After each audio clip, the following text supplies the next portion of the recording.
Hello friends, today we are going to discuss on the microwave spectroscopy and molecular structure. So friend, in the region of 10 raised to 5 to 10 raised to 7 nanometer of electronic spectra is designed as the microwave region. Spectroscopy applications of microwave consist of absorption of this radiation by matter rather than the emission type. Means spectroscopy is completely based on absorption rather than the radiation. Okay, emission.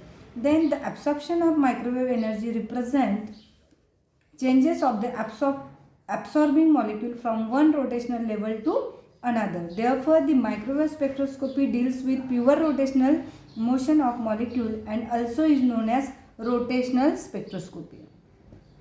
Means what? The rotational spectroscopy is nothing but the absorption spectroscopy also.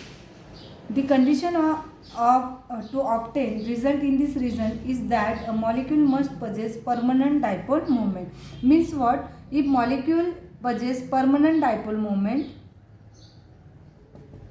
that molecule able to shows the rotational motion. Okay, therefore, in short, we say molecule should be polar in nature. Such a molecule when rotate in microwave radiation, it generates an electrical field which can interact with the electric component of radiation. During the interaction, energy can be absorbed or emitted and rotating molecule gives rise to a spectrum. In case of molecule with zero dipole moment, such a interaction is not possible and these molecules are said to be microwave inactive. So friends, whatever the molecule is polar in nature, which are the microwave active, and the molecule is non-polar in nature, which are the microwave inactive. Here are the some reasons like hydrogen, chlorine, oxygen, etc. possess no dipole moment and are microwave inactive. On the other hand, the molecule like hydrochloric acid, chloroform, etc. are having dipole moment and are said to microwave active.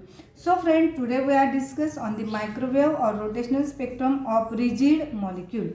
Okay, microwave or molecular rotational spectrum of the rigid diatomic molecule.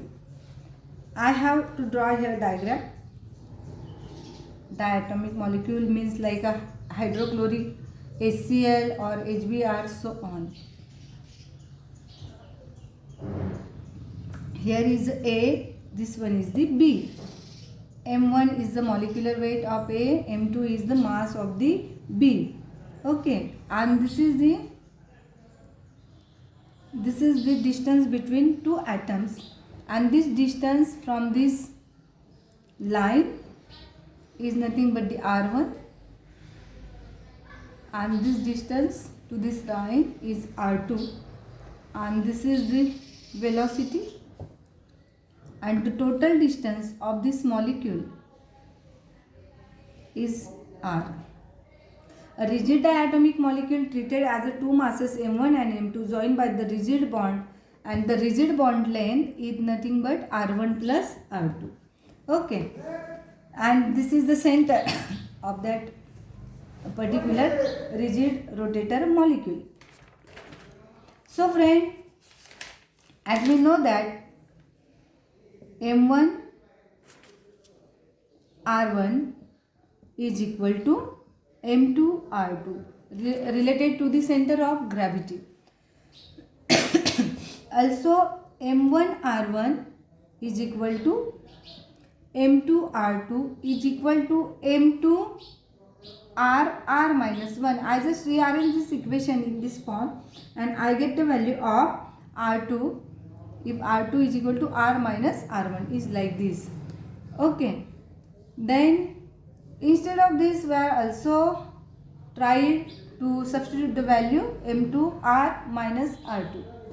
So friend, if we consider M1 R1 is equal to M2 R minus R1, therefore we get M1 R1 is equal to M2 R minus M2 R1. We just rearrange again.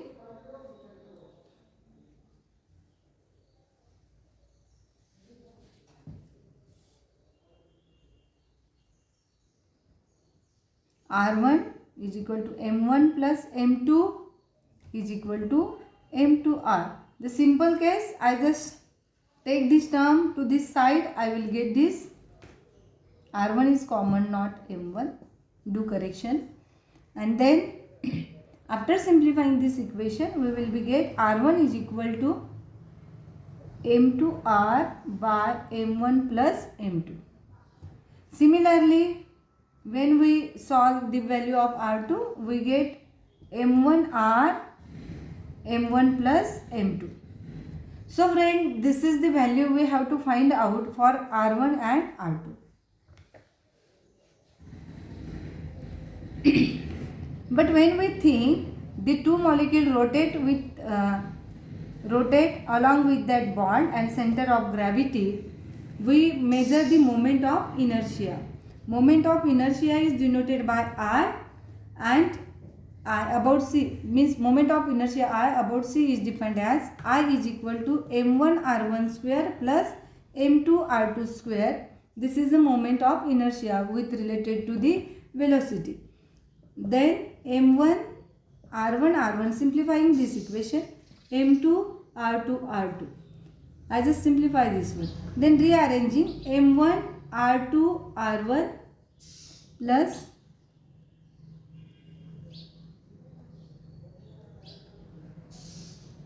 M2 R1, M1 R1. Just rearranging this one, and we will be get that M1 plus M2 we have to take common, and R1 and R2. So friend, after simplifying this derivation, we will be get the moment of inertia for this equation. When we substitute the value, we get the value of moment of inertia, M1 M2 into, I substitute the value of R1 here, M2R by M1 plus M2 into R2 value M1R by M1 plus M2. Okay, and what will be happen, the same term will be get cancelled, and we will be get I is equal to, I write here first, I is equal to M1 M2. What will be happen, M2 when this one is the common, and therefore when M2 and M1 at the numerator side will be get cancelled, and we will be get M1 M2 by M1 plus M2. This derivation you will be get after equalize the denominator into R, and this is nothing but correlate to the mass, and it's known as the reduced mass, and it's denoted by mu into R square. Of course it is R square, mu into R square. It's known as the reduced mass. Reduced mass is equal to M1 M2 by M1 plus M2. So friend, this is the derivation regarding to the diatomic molecule. Then for the detail, you should go with the PowerPoint presentation which I have sent on the Google Classroom. In our next video, we will be start the 4th chapter, that is the phase rule. Thank you very much.